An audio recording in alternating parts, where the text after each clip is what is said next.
Пак се прави на готвач. Мисля, че ми се получава обаче. Сега ще обърна камерката да видите.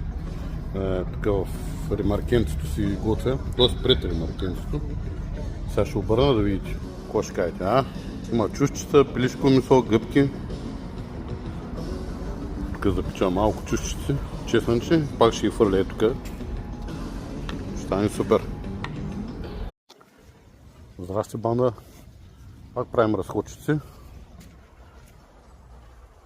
Този път във Франция малко. Това е точно до Париж.